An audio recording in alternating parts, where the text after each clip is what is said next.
Hello and welcome to Paradigm Shifts with me, your host Sergio Halabi. In this podcast, I aim to challenge your thoughts about what you used to believe to be real, how to define what real is, and what we can do about it.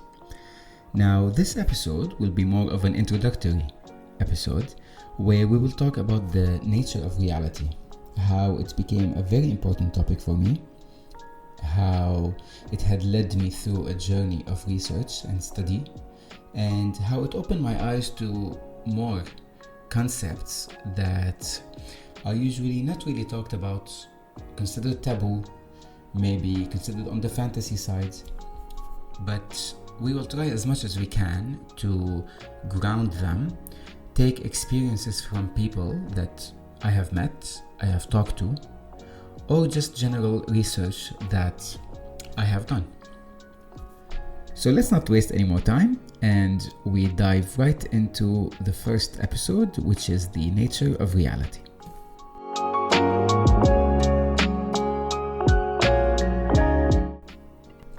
Now, if I recall correctly, I believe that the first time that the notion of what reality actually is dawned to me was through the very popular and mainstream movie now, which is called The Matrix. I was 14 at the time, and that was around 20 years ago. I remember that at first I wasn't really interested in watching the movie, and I didn't watch it even on release date, on the first weekend, on the second weekend. I think I waited like a month or something to watch it. However, when I was watching it, I do believe that I started thinking that there is something inside that movie. There's something within the message of the movie that is speaking to me. I just didn't know what it was at the time. And I do remember very clearly that I had left the theater that day, and even though I didn't take much from it other than the basic of the story itself, of the Savior and Neo and the One and the Matrix and the artificial intelligence and the robots, I do remember that I started to look at the world differently, and I started seeing things in a bit of a different way. I remember walking out thinking, or realizing maybe, at least on a subconscious level, that something has changed in me, even though I didn't know what it was at the time. And I remember there were like a year passed before I was able to grab the movie again on a DVD. And yes, I am that old. And I watched it for the second time. And there was a line in the movie that stood out to me more than anything else that the movie had to offer. And it was the scene where Neo and Morpheus enter the construct, which is that white program that you see in the movie, where they can download softwares into the brain, or they can download weapons and such and such. And the first time Neo entered that, and there was two chairs, he touched one and he looked at Morpheus and said, "Is this not real?" And Morpheus looked back at him and said, "What is real? How do you define real? If real is what you can sense, what you can taste, touch, smell, or see, then real is simply signals that are interpreted by your brain." And that had got me thinking, I remember for the second time when I watched that movie, that this message doesn't just define the movie itself, it defines our reality as humans. Because yes, it is true, our senses, the five senses that are always interpreted by the brain, which are seeing, touching, tasting, smelling, and hearing, these five senses are simply what my brain is interpreting the world around it is. But that's not what the reality is. There's much more to it than we can see. Now, before we delve into that, I do remember there is a book for Plato, and it's called The Republic. And within that book, there's a chapter called The Allegory of the Cave. And the cave is a metaphor of the human condition that can be interpreted in several different ways. However, I chose to see it in a specific light. Now, for those of you who don't know, The cave is a story of people who live inside it and are changed. They are born into slavery, in chains, and they always look at the back of the cave. So the way their bodies are tied to the ground with their hands, they can only see the back of the cave. They cannot see the front. And the book talks about how there's a light, let's say, imagine it like a fire, that is behind those people. And as well as the fire, there are other beings who are walking left and right.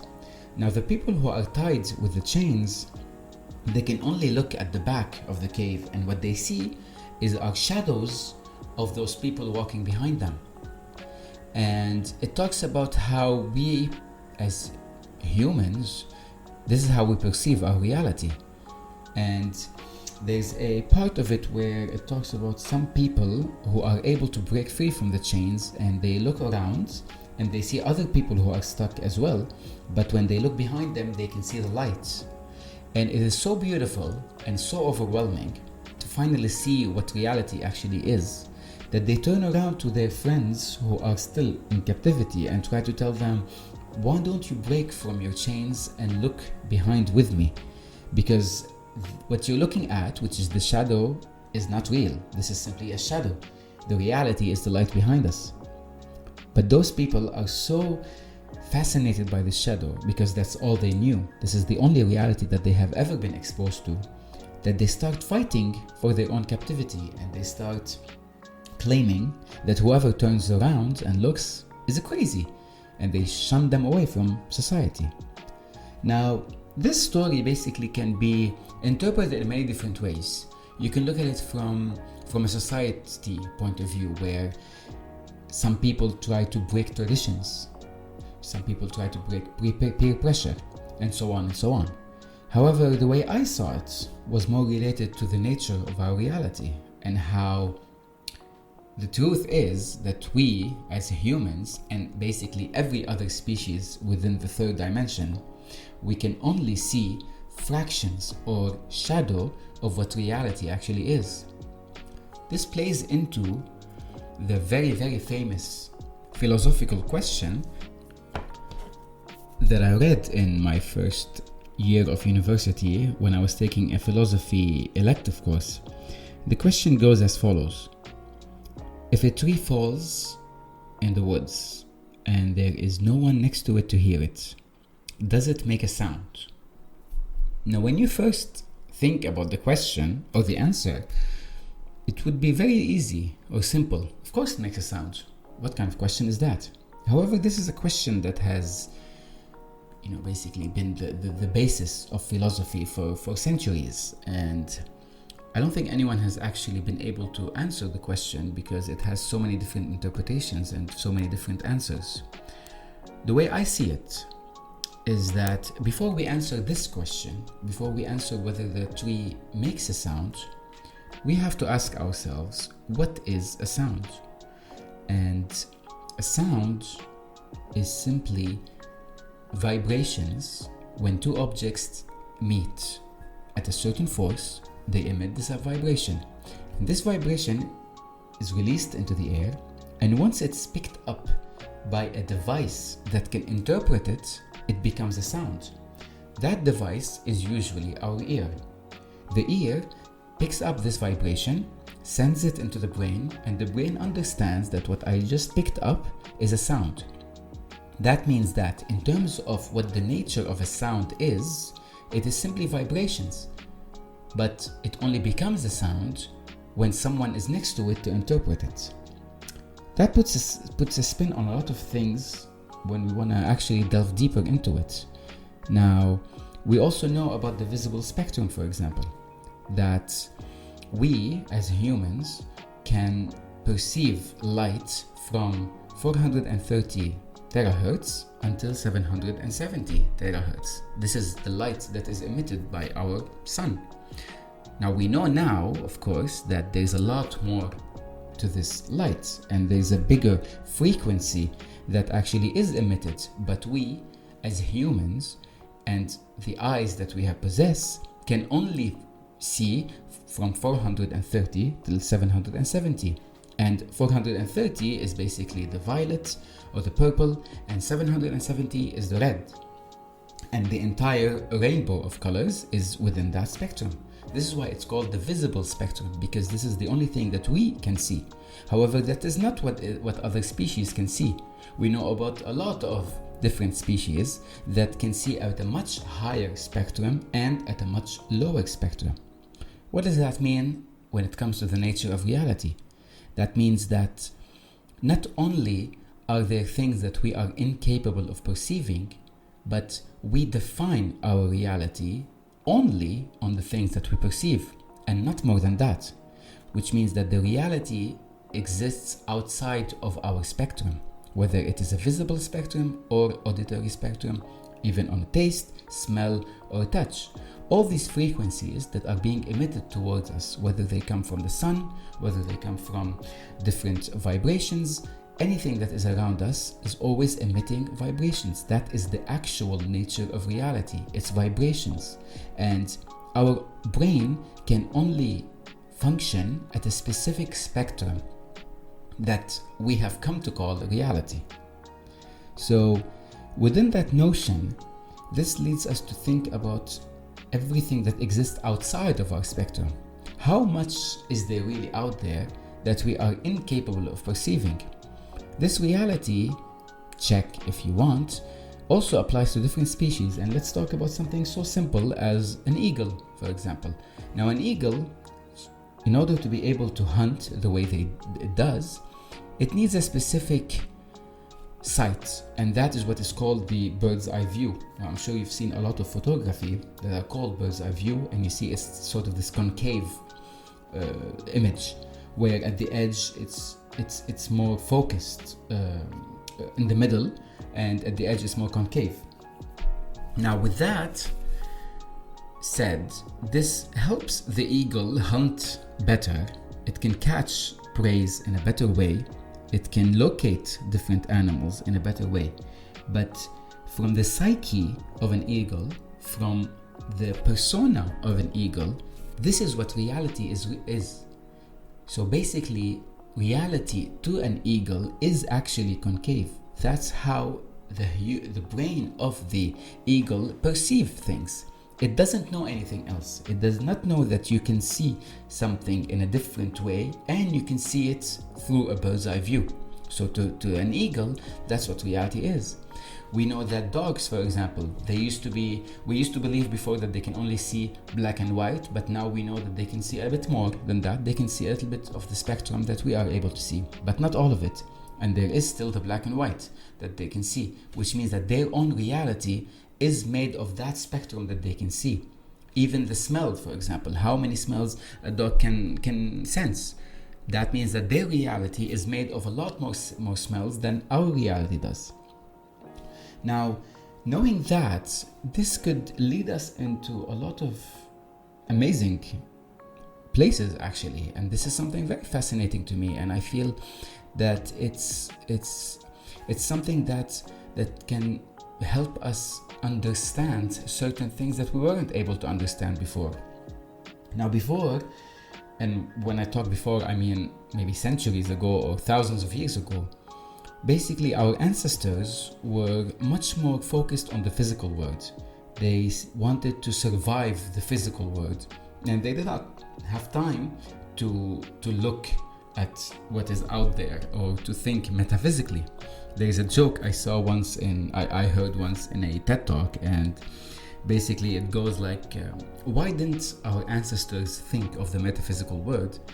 And the answer to that is because if one of them sat on a big rock and started to think metaphysically, basically he would be eaten within half an hour by some wild animal, which is funny, but also very true, because they did not have time nor the luxury to actually think about this stuff. So as humans, our species has always been very interested in survival on a physical level because we did not master it. Now we have reached a certain age and maturity as people that we no longer fear for our physical world. Yes, there are diseases, yes, there are issues. However, as a survival mechanism that is embedded in us, we no longer care about the physical world. That's why I believe that there is this sort of shift in consciousness when it comes to humanity. You feel like everyone is talking more today about the metaphysical world, the subconscious world, about vibrations and frequencies and out-of-body experiences, near-death experiences, multiple world stuff. That's because this is the next natural step in human evolution.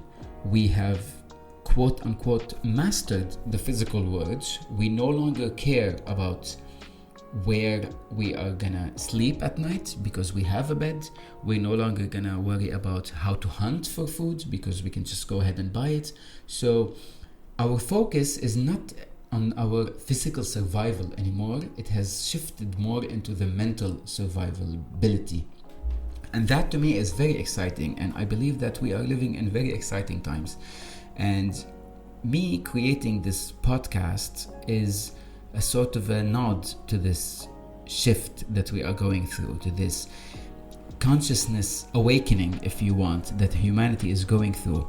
And regardless of whether we are talking spirituality, religion, these things are labels to me that we will outgrow one day once we really understand what we are capable of and what we are made of. Now, given that this is the first podcast, I just wanted to talk in general about the nature of reality and how much there's a world that exists outside of our, like I said, spectrum of perception.